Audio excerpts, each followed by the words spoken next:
Everybody, how's it going? My name is Dan Finley, and this is The Story Grind, a show where we study storytelling so we can become better storytellers. Today, we are taking a look at Rook Exodus, issue number 1. Story Grind is brought to you by the stories that I make. If you want to follow along on my story writing journey, subscribe to the monthly newsletter where I give monthly updates. If you really like the show, please like, follow, and subscribe and share with your friends. Your support means a lot. Now, if you've been anywhere near a comic book shop, you've probably heard about this book. It's being released by a brand new company called Ghost Machine, which is being published through Image Comics. And they're releasing several different comics, including Rook Exodus, Redcoat, Geiger, Junkyard Joe, among other titles. And if you ask anybody or at the comic book shop, or if you even go online and watch YouTube videos, people will tell you that one of the favorite books coming out of this company is Rook Exodus. So we're going to take a look at the first issue of Rook Exodus. So this book is written by Geoff Johns, who's an incredibly successful writer who has a tremendous body of work. And I'm not just talking about body work. I'm talking, he's got like volumes of work. He was even like named the creative chief officer of DC for a time and has a huge following. At some point he decided to break off and create his own little independent company and start launching his own stories that are outside of the DC universe. Even with all the glowing and rave reviews that everyone has for this book, I have a little confession to make. I didn't actually like this story. And I found myself in a bit of a dilemma, because on this show, I really want to make videos that sort of support and sort of look at stories that I really enjoy, right? Because there's enough negativity out there in the world, and especially on the internet. And I thought, it's a terrible idea to kind of look at a book and just tear it apart. But at the same time, I'm thinking, you know what, if we want to get better as storytellers, if I want to get better as a storyteller, I have to look at the stories that I like as well as the stories that I don't like. And I thought, even better, if I don't like this story, I know someone out there watching probably loves this story. And what I want to do is I want to put this out there, put all the problems that I see with it out there, and have someone out there on the other side of the screen give their opinion in the comments and kind of tell me where I'm wrong, why I'm wrong, what I missed. So I think this is going to be a great sort of way to have a back and forth and have a really great discussion about story and storytelling. So I'm going to preface this whole review and analysis with that I did not like Rook Exodus. There are parts that I did like. Let's take a deeper dive and take a look and see how we can improve as writers by studying the work of other writers. So let's dive into Rook Exodus, which is 48 pages. Here's the creative team behind Rook Exodus.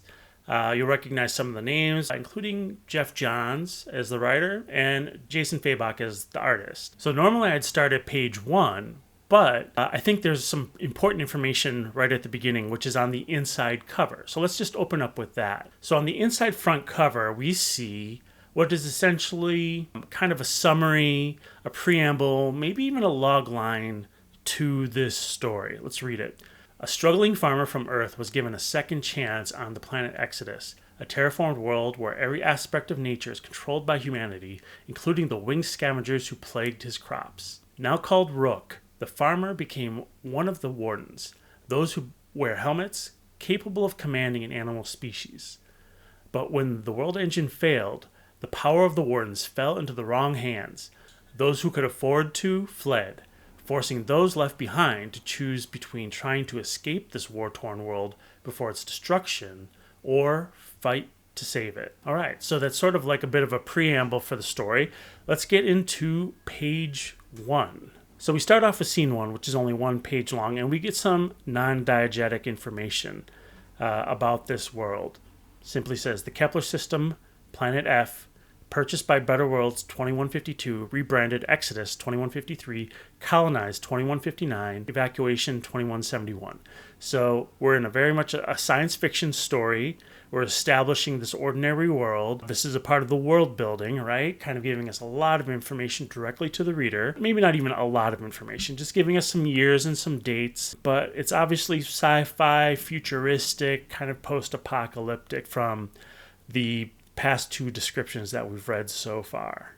All right, now we go into scene 2, which is 5 pages long. We start off with this title, which tells us the year is 2173, so 3 years after the world engine has failed.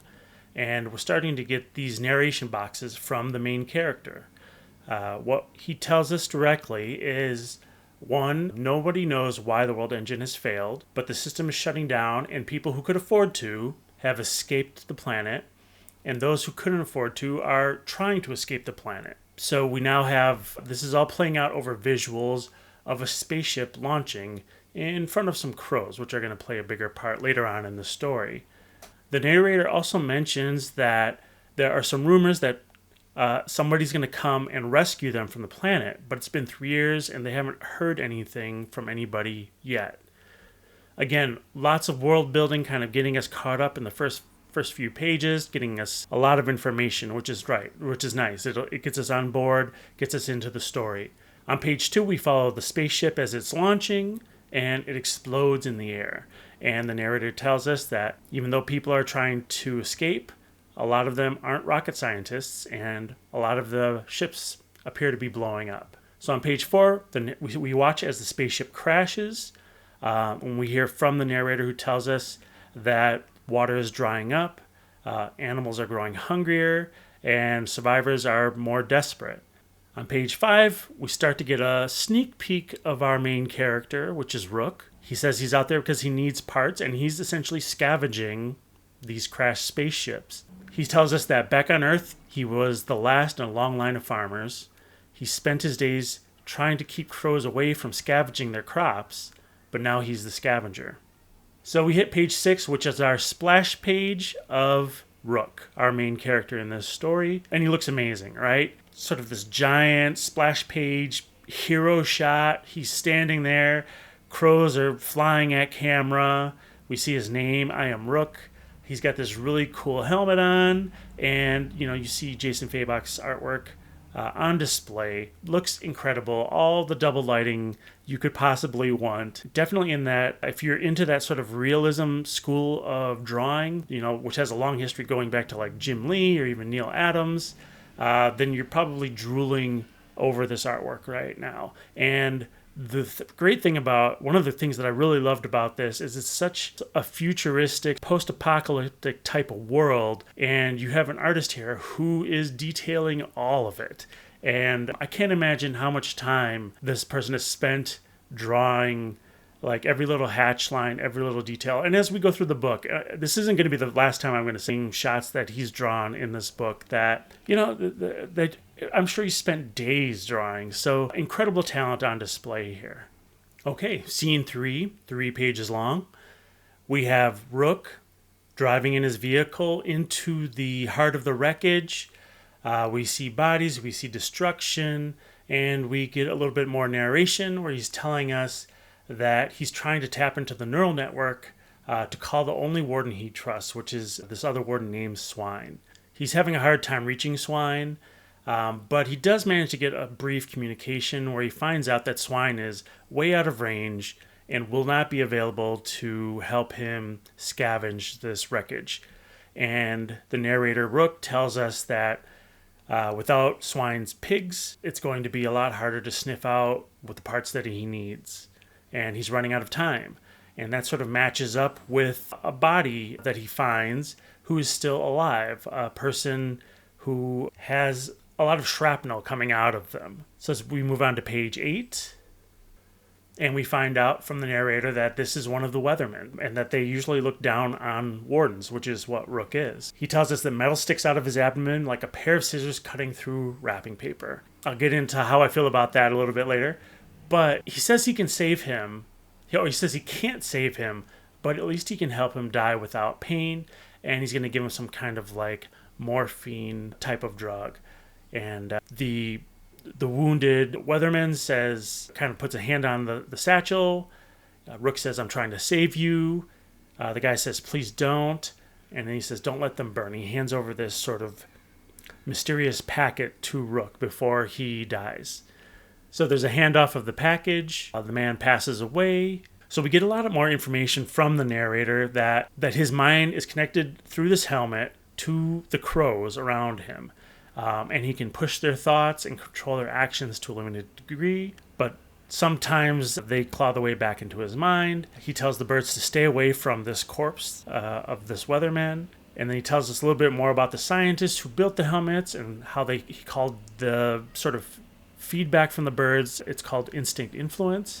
But as we get that information, he puts the packet away, and then he hears a bit of a sound effect from behind him, and he spins around. Now, what I am going to talk about, I think, before we move into scene 4, is how much narration we've been getting from Rook up until this point. It's been about 9 pages, and he hasn't really had much of a conversation beyond 2 or 3 word bubbles. He had a brief conversation with Swine over the radio, and he had a very brief conversation with this weatherman who has died on him. If you've seen some of my other videos, you've heard me say that there's kind of a fine line between narration and way too much narration. And I think in Rook Exodus, we're definitely hitting the way too much narration. First of all, I've seen already in the brief description on the inside cover, there was a lot explained to us. And then on the very first scene, first page, there's some stuff explained to us. And then in the first scene, we get even more information explained to us, which is sort of redundant from the very inside cover. I can understand that. That gets a little bit of a pass because I know a lot of people don't read the inside cover. They're just going to dive right into the book. But then when we start to get a lot of information from Rook about like how the helmet works and how working with the birds can create some type of feedback and can claw the way into his mind and create what they call instinct influence, it starts to become a lot of information. Let's back up to page 8, panel 2, where we see Rook tell us metal sticks out of his abdomen like a pair of scissors cutting through wrapping paper. Now, the weird thing is, we've seen the shrapnel coming out of him on page 7. Not just one panel, not just 2 panels, but 3 different panels. And then on page 8, we still see it. And then at some point, Rook says, I can't save him, but I can help him die without pain. That whole narration box of metal sticks out of his abdomen like a pair of scissors is completely redundant. And I think we start to hit a lot of redundancy in the narration, especially when juxtaposed against visuals that we've already seen. This is one of the first pinch points that I've encountered with the book that kind of makes me not like it as much. At the same time, it's early on in the story. I feel like early story is a great time to kind of get a lot of information out, and you have a certain tolerance. At the same time, what I've seen up until this point, though, is I don't think we needed all of this information. We could have had a lot less and let the visuals carry us a little bit. And as if to prove my point that a lot of narration has been going on, a lot of just information is being fed to us, we move into scene 4, which is an action scene. So scene 4 is 4 pages long. We're going to highlight it in orange because it is an action scene. Page 10 is the beginning of this action scene. And I got to say, it opens up with this incredible shot of a giant bear. And I really like what Jason Fabok is doing here. The past few panels have had this white gutter around the panels. And this is sort of our first visual where it bleeds off the page. It almost becomes cinematic in a way. Almost sort of like, I don't know, you would call it like a cinemascope or anamorphic type lens that just, it feels like we are in this moment. And it's a very well drawn, great composition, very well rendered image. And it brings us right into it. And I really love the sound effects that are happening here with this organic brush line. And I feel like, in a way, the writer is saying, okay, I've been explaining way too much. Things have been way too calm. I've got to put some action in here. So this bear just kind of jumps out of nowhere and starts attacking Rook. And while the bear's attacking Rook, we get a lot more narration. So he starts to narrate to us again. When the world engine went offline, the predators started to grow larger. Again, I don't know if that's necessarily something I needed to know. Seeing a giant bear, I don't know if I necessarily need that explained since we know we're already on another planet. But they've chosen to tell us that in the middle of this action scene. Again, feeding us some more information. Someone said it was the supposed imperceptible difference in planet size compared to Earth. Others, a genetic mutation caused by the artificial water. Whatever the cause, it doesn't much matter. It's what I do now that does.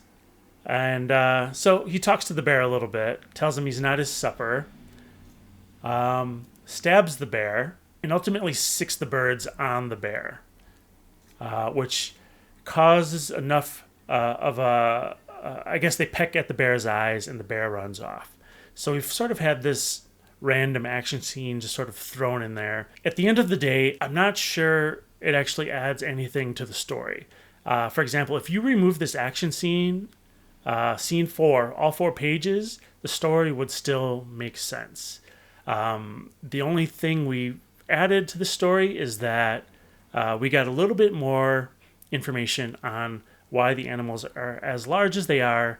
But then again, like I said before, I don't think we really need to know that.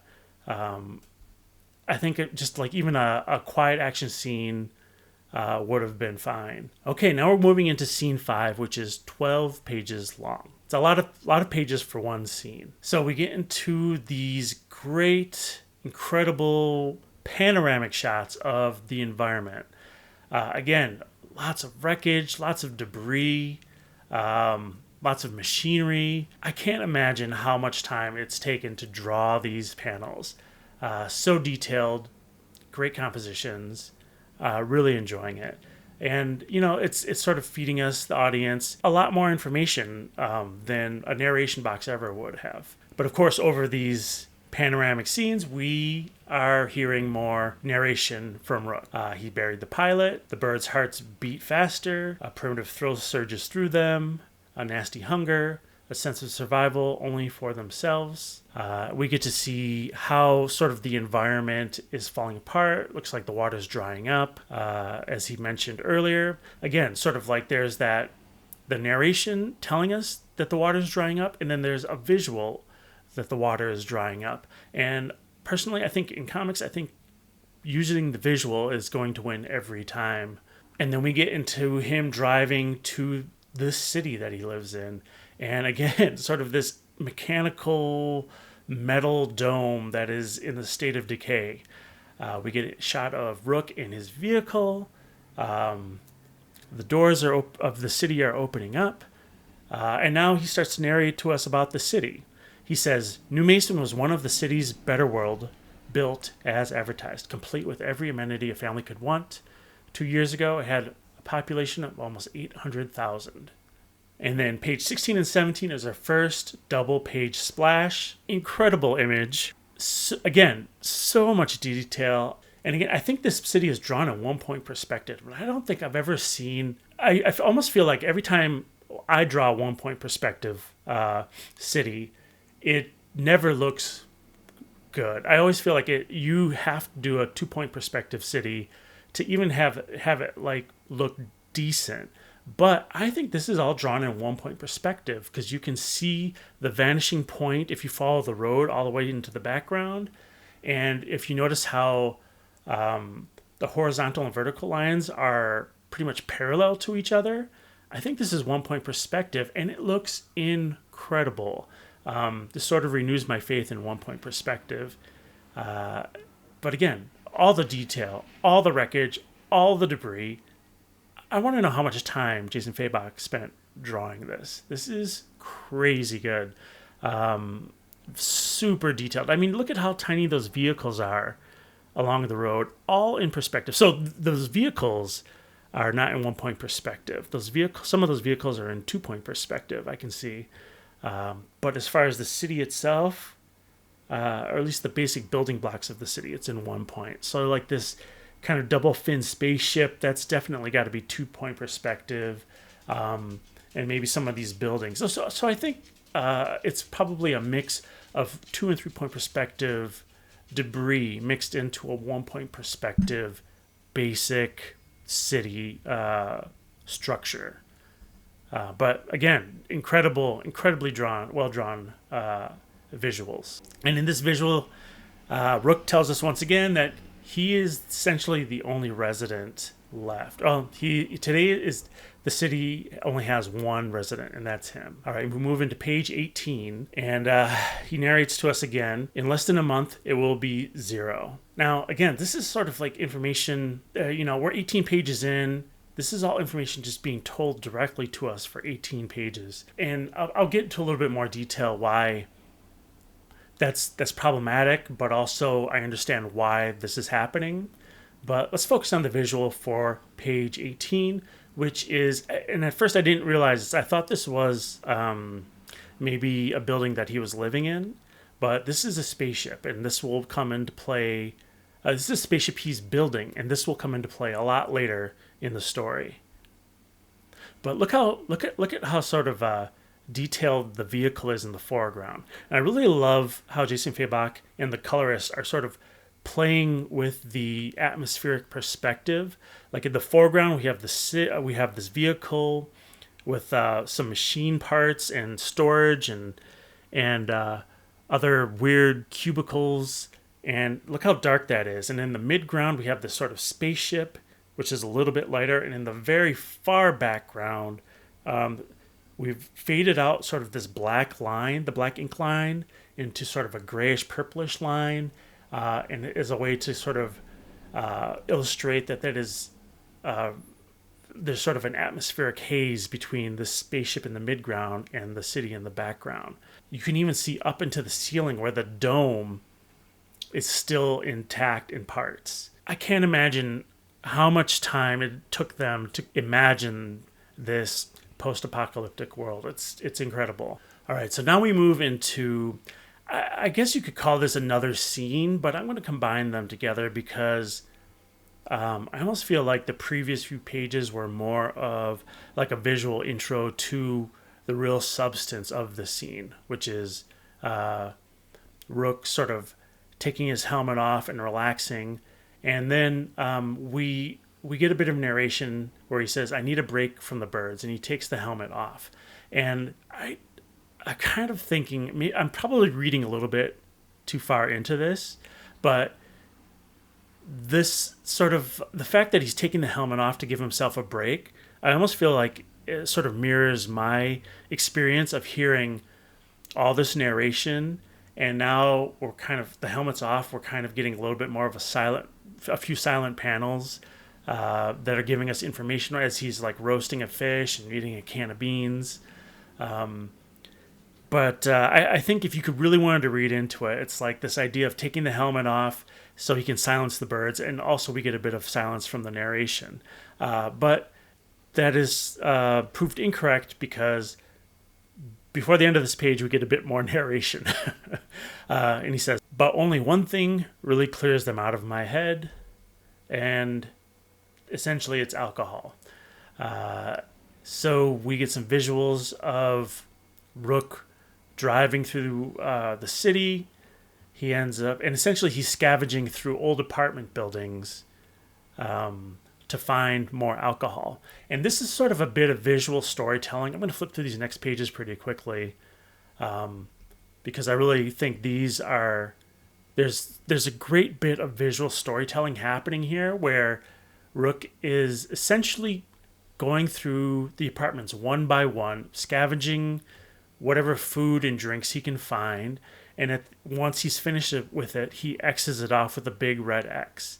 And I'm so grateful that Jeff Johns did not create a narration box that told us exactly that, right? He sort of let the artist's visual tell us the story. And this is sort of what I wish would happen more often in this book was, letting the artist do some of the storytelling just strictly through visuals instead of this sort of redundancy of narration kind of being piled on top of the visuals.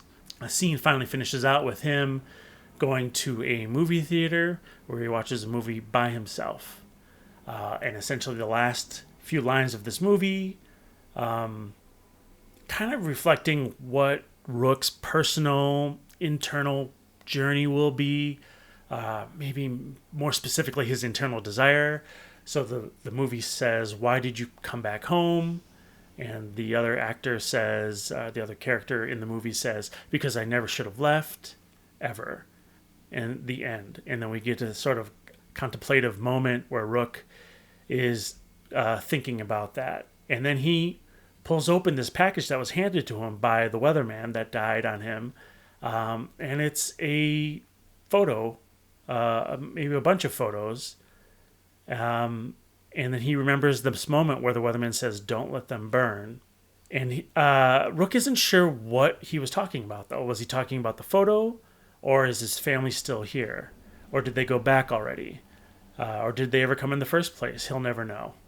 So we kind of get, at the end of the scene, we get a little bit of a summary where Rook is going through the motions, and we get to see him sort of the redundancy where he keeps doing it day over day over day, where he says, the thoughts of this guy's family stays with him. He puts the envelope in the rocket that he's trying to fix up. He eats, tries to clear his head. The birds are getting louder. He keeps Xing off more doors, which means he's getting alcohol. He says he needs relief. So he definitely has an alcohol problem. Spray painting more doors. But the alcohol in the relief is fleeting. So now we're into scene 6, which is 5 pages long. We see Rook. He has discovered that the water has dried up. Again, this is sort of the third visual reference, or the third time speaking to us directly that the water has dried up. Maybe even fourth at this point. He's getting hungry. The birds are hungry. They only have a loyalty to the helmet. And then he's waiting for Swine to show up, and he's kind of complaining that this fellow warden doesn't take things too seriously. All of a sudden, some giant warthogs barrel at Rook. He dives out of the way. They're eating his food supply, and then Swine shows up. Okay, so here we are on page 28. We're getting an introduction to Swine, our first visual. He doesn't get a full page splash like Rook did because he's more of a supporting character, but he still looks very cool.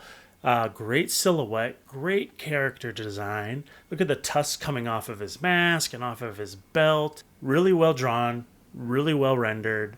Again, amazing art. And we have our first real conversation of the book on page 28. So this is Rook's, he lives in a city by himself. This is really Rook's only friend, or the only one he really trusts, as he states. And their conversation is essentially, he needed Swine's help. Swine apologizes. They're saying something's wrong with the neural network. But then Rook says, the world engine failed. Tech is going offline. Everything is dying.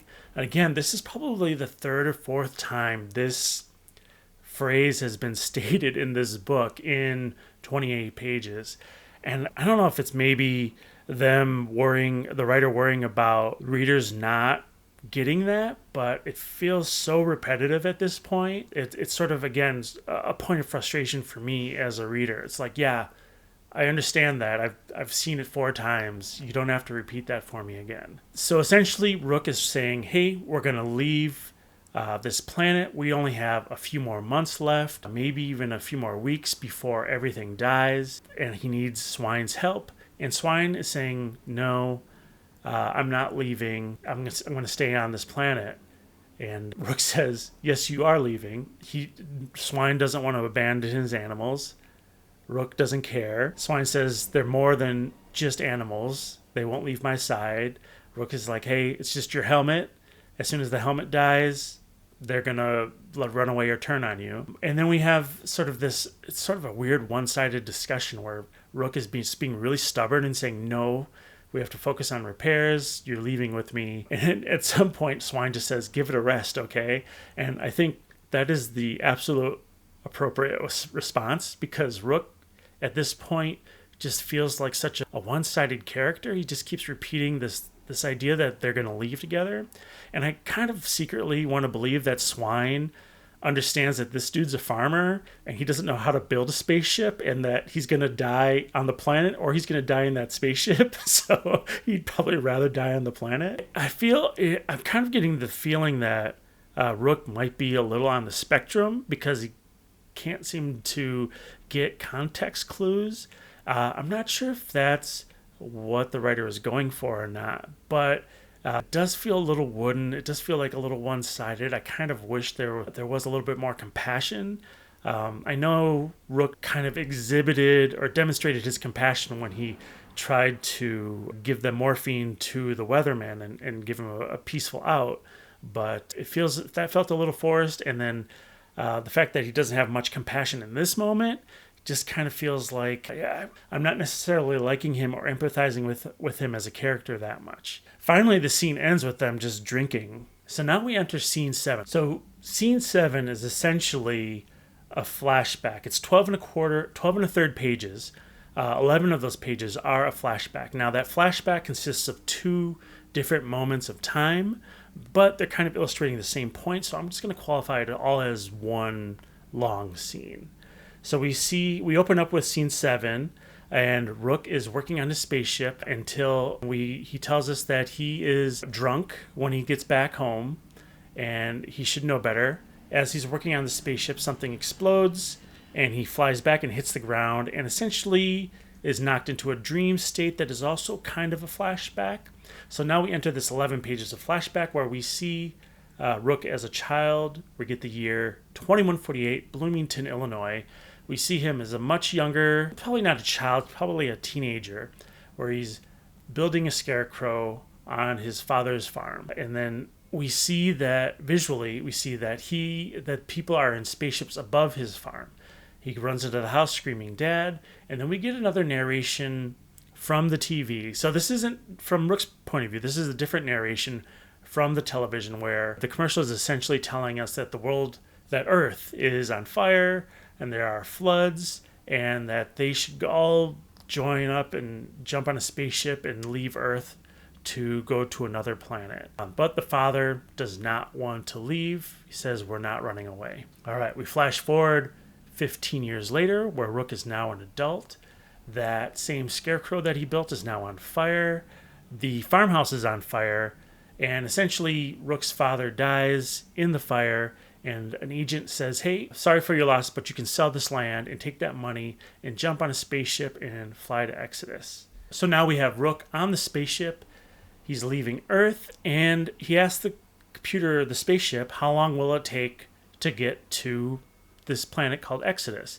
And the spaceship says 13 months, 8 days, 16 hours, and 2 minutes. And the world will be a much better place once he gets there. He'll be an employee where there will be clean air, clean water, optimal climate. Essentially, he's getting another ad, but we're getting essentially this very same information fed to us again, but through a different type of narration.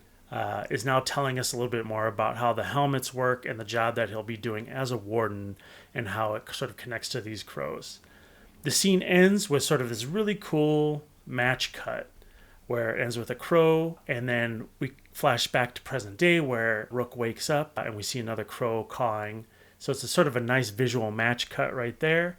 And then Rook has this realization where he says, "We need to go." And that's the end of scene 7. So now we enter scene 8, which is the very last scene of this book. So Rook is out in the field. He's driving around trying to find swine.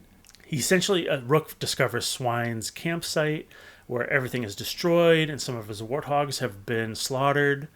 And he's just not there. So we cut to this other moment, which is not happening in the campsite, which is a little confusing, but this is essentially Swine's point of view. This is sort of the first time we really sort of break away from Rook and follow Swine as he's running through the woods, and there's a stampede of his warthogs as they're trying to run away.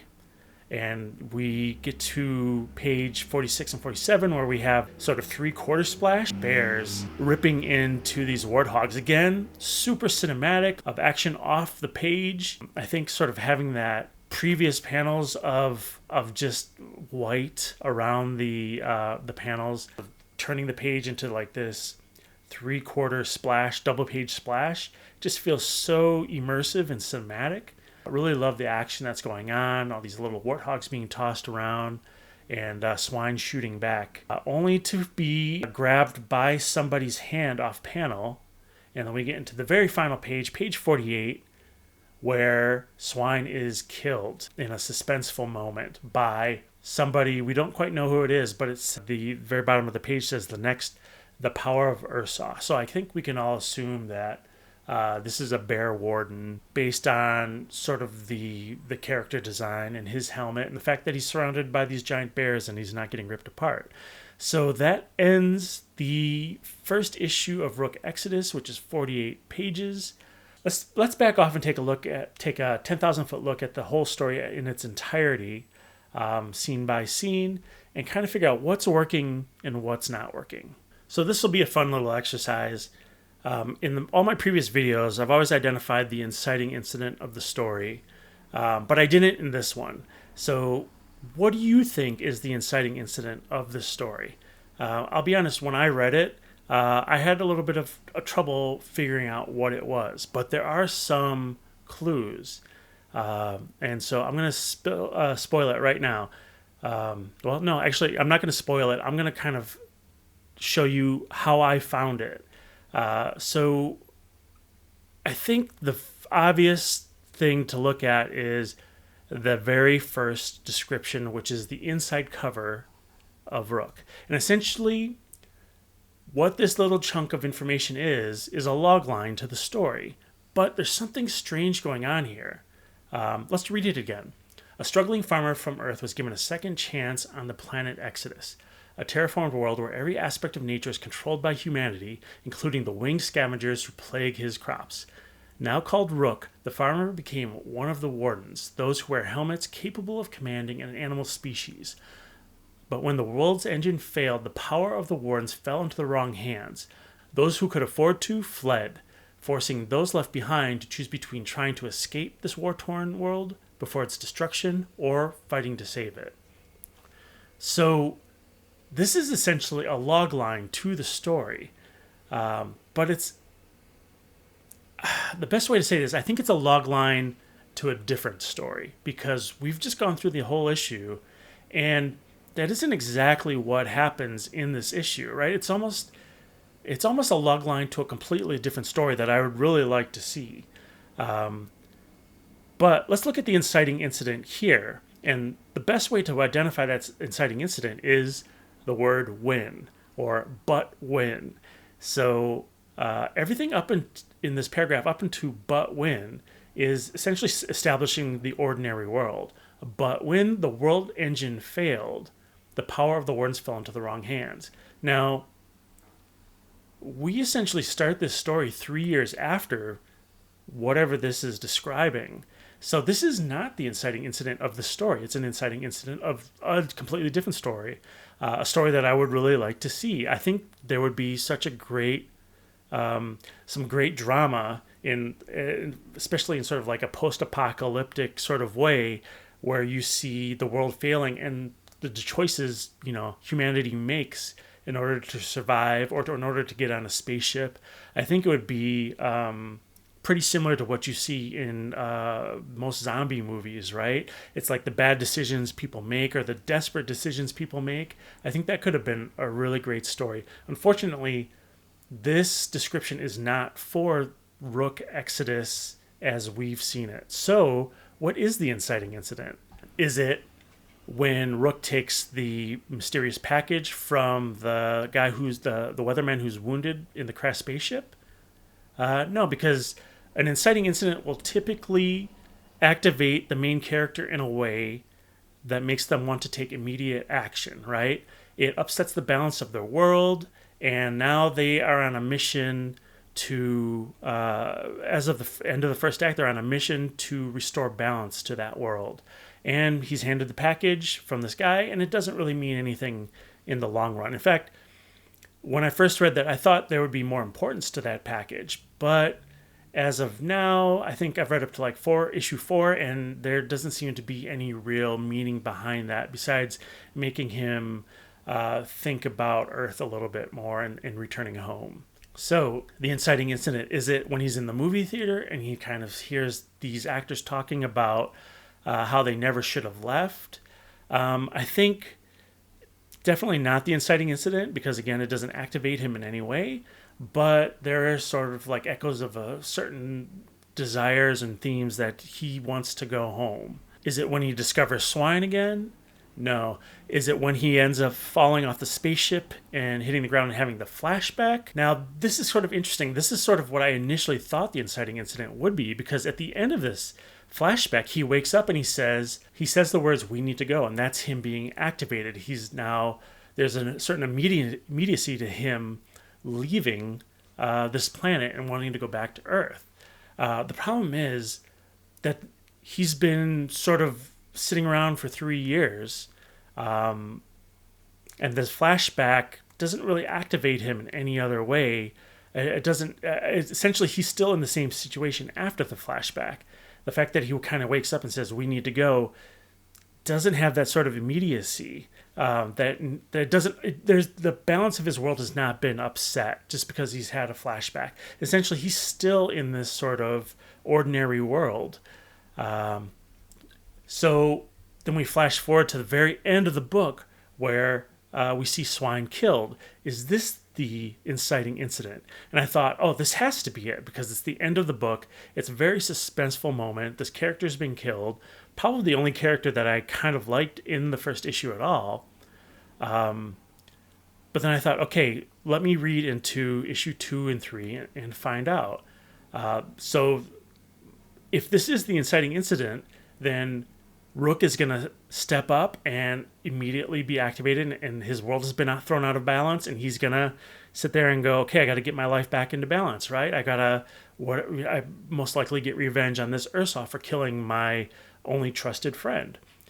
So we go into issue 2, and I'm going to spoil a little bit of issue 2, where Rook finds out that Swine has died in issue 2, and when he hears the information, he says, "I was so close to getting him out of here alive." And after that, there's really not much said about Swine. So this is not an inciting incident for Rook.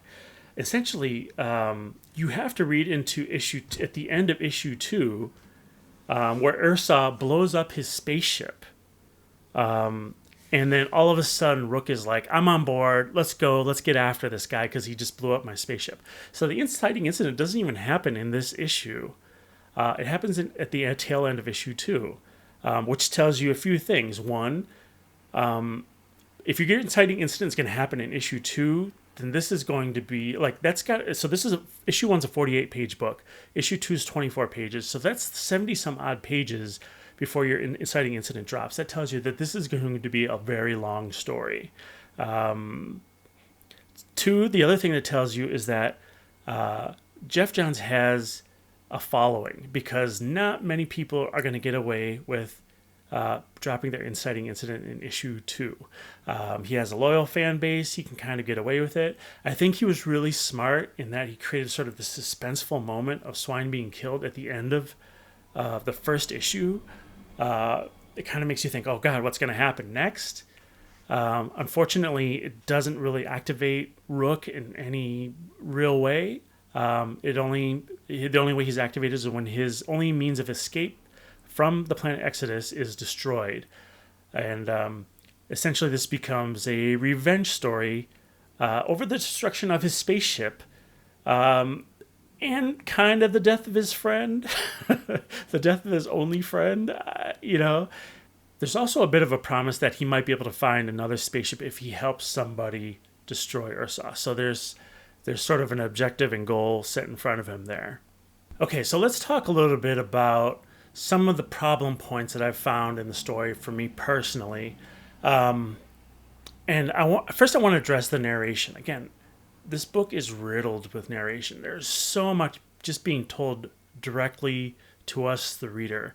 And as I've said in the past in my other videos, when you're feeding a reader information directly, it's really hard to empathize with that character, because it's just you're not really witnessing any type of conflict or drama. You're just being told things, and you're not getting a chance to experience it for yourself, or even watch the character experience it for themselves and watch how they react to those situations. But I think Jeff Johns has faced something that has taken on something that's incredibly challenging. And I feel like there are two like very difficult, almost impossible stories to tell out there in the world right now. One of them is the character without a memory. If you've read The Maze Runner, you might understand this. A character without memory has no stakes except for immediate outside conflict, right? If they have no memory, they don't know what's valuable anymore. They don't know what anything means and don't know how to connect with things. And I think when you have a character who has amnesia, who is a main character who you're following, and I think just like in the Maze Runner, all you have is sort of these immediate traps and outside forces that are threatening the character's life, and that's all you have to sort of support your level of conflict. The second sort of almost impossible story is a character that is by themselves. And I know this well because I've actually written a book called The Beacon, where I have a character who is on a planet for pretty much by himself throughout the entire story. And a lot of the things that I've faced in my critiques are, I think, the same things that Jeff Johns is facing with this, is that you don't have a way for your main character to talk to anybody or express themselves. So they end up you end up having to give all that information through exposition. Now, I think another story that you can look at that does this is The Martian. I haven't read the book, but I have seen the movie, and I think the movie does it brilliantly in that the character of Matt Damon talks directly to camera, almost through like a vlog. And it doesn't come off as narration as much as like him experiencing things and sort of sharing his experience, which is a lot different than, hey, this is the information that you need to know that kind of will help push you through this story. So I think Jeff Johns has sort of by creating a solo character, he's created a difficult set of circumstances. And one of the ways I think you can get around this is something that was actually advised to me as well when I was writing my solo character on a planet by himself, which is being able to have conversations with the things around them, even though they can't have a conversation back. In my case, it was like sort of a robot. But in this case, I mean, he has such a great connection with these birds. I kind of surprised he hasn't started talking to them. I mean, he can kind of hear them. He can kind of push them around a little bit with his thoughts. He's getting feedback from them. I almost would have loved to have seen Rook talk with these birds, even if it made him look a little bit crazy, a little bit off kilter. I feel like there's a strange connection that they get through these helmets that would have been completely natural and would have read really well if he had sort of discussed some of these things with the birds around him, even if he imagined them talking back to him. But so that's one of the sort of issues that I had with the story, is that there is a lot of narration and a lot of information being fed to us, and I think it kind of crosses that line where at some point I just didn't care about the character anymore. And then watching him interact with swine and just kind of being sort of this one-sided, sort of stubborn character that's saying, that's not really listening to his only friend and essentially making demands that he's going to join him on this spaceship and they're going to escape together. It just kind of makes me not really empathize with him either.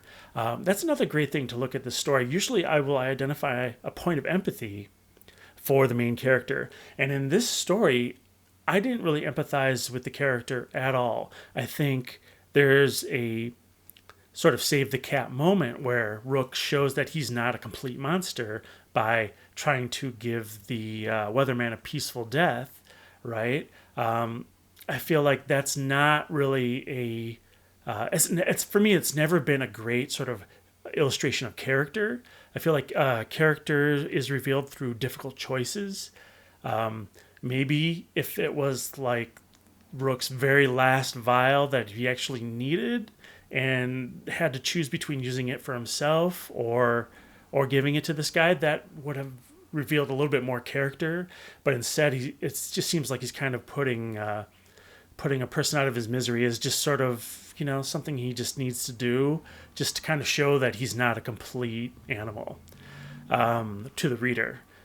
But which is unfortunate, I think. At the same time, I I don't think there's really any point of empathy that I had for him. I think there's another attempt at a point of empathy for this character with him having a flashback and the fact that his father's farm has burned to the ground, and that he kind of wants to go back to Earth. At the same time, I'm a little confused as to why he wants to go back to Earth, because it appears that Earth is not in a great situation if all these people are leaving it, right? So it appears like he doesn't have family back on Earth. So I'm not exactly sure why he wants to go back to Earth, except for the fact that the planet he's currently on is dying. But the planet he wants to travel to apparently is dying as well. So it's a little bit confusing as far as like what his real objective, really what he actually wants. This is a bit of a plot hole, which I try not to get into too much, because I feel like first issues you are kind of like you allow the plot holes, but sometimes I will come across a story where it just bugs me and I can't let it go. And some stories I'm completely fine with plot holes, but like for this one, the thing that really bugs me is one, that Rook is a farmer that is building a spaceship. It's like, okay, I can let that go, right? That happens pretty early in the story. Maybe this is a future where farmers, understand rocket science pretty well, or moderately enough to launch them into space to, get parts and escape an atmosphere. Sure, okay, I can buy into that. But then there's this other little plot hole which says there's a point in the story where Rook says that they only have a month to a few weeks left before they run out of water and food and they die, and that they need to escape Exodus now. There's another point in the story where Rook asks the spaceship, how long does it take to get from Earth to Exodus? And it says 14 months. So you're telling me that Rook is now going to build his own spaceship, take whatever rations he can, a few weeks worth of rations to a month's worth of rations, that he has left on the planet before they die, and he's going to travel for 14 months back to planet Earth. And it's kind of like, that kind of breaks my brain a little bit, and I'm just like, that's I think that's a little bit of a plot hole that maybe they didn't foresee. But or maybe I got that wrong. Please let me know in the comments. But I was just like, yeah, okay. It's just one of those things you just have to let go. But I feel like that, on top of all the narration and redundancies in the narration, just kind of, again, sort of makes the story a little bit less enjoyable for me, even though it looks like the comic book community at large is really enjoying this. So I kind of want to talk about why this story is succeeding, even though I personally don't think the story works for me. First of all, I think there are certain comic tropes that happen in the comic book community that people really love. One, amazing art, right? We have an era of well over a decade where we had like the introduction of Image Comics, where the art was completely driving the industry, even though the storytelling was terrible, right? Unfortunately, that kind of eroded away, and the industry collapsed upon itself. But I think there's something about like amazing art that can really deliver a story, can really build a fan base, can really make people feel like they're reading a good story, even though I didn't think the story was that great. I think this story also benefits from another trope that really plagues the comic industry, which is what I call the grumpy old man syndrome. It's sort of this main character that is always sort of dissatisfied and grumbling about life, and I think it appeals to that angsty teenager, or maybe that adult who still has sort of that angsty teenager inside of them. And I feel like Rook kind of has that sort of bitter, grumpy old man type of characterization that, you know, is sort of embraced by characters like Batman or Wolverine, right? Like grumpy old man with a heart of gold, I guess is what you could call it. So the third thing is probably the cool character designs. Again, this kind of goes back to the art, but there's some the characters are really well designed. Just great visuals, things you haven't seen before really in comics, right? It's sort of this post-apocalyptic, sort of grungy, militaristic, armored type characters wearing these like cool helmets. So character design, great art, grumpy old man syndrome. I feel like these are all like points that really appeal to the comic book reader.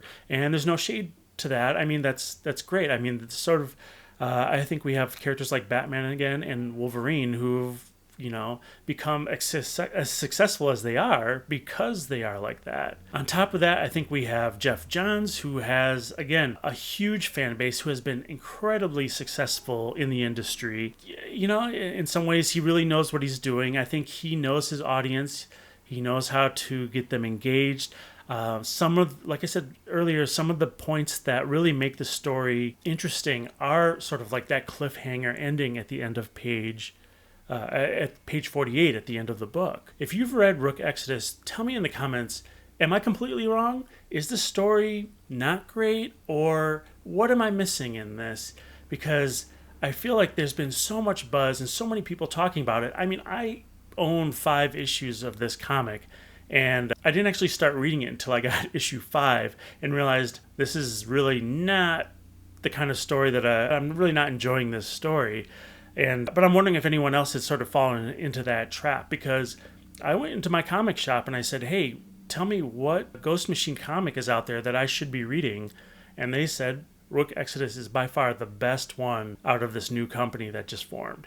And unfortunately, I didn't like it that much. I will say that I did like Geiger, sort of the earlier versions of Geiger, but it's funny because I've talked to some comic shop owners where they said they didn't actually like Geiger. So I guess it is, you know, it's really up to personal taste, but structurally, I'm able to kind of look at this story and say, this is why I didn't like it. Can you tell me why you did like it out there in YouTube land? Because I really want to know. I want to know if I got wrong, if I got it wrong. What is driving you to continue to buy and read Rook Exodus? Okay, so that's it for the story grind. I hope this show was helpful for you in your storytelling journey. If you liked the video, like, subscribe, share it with your friends. I will be back next week with a new episode of Story Grind. Thanks for watching.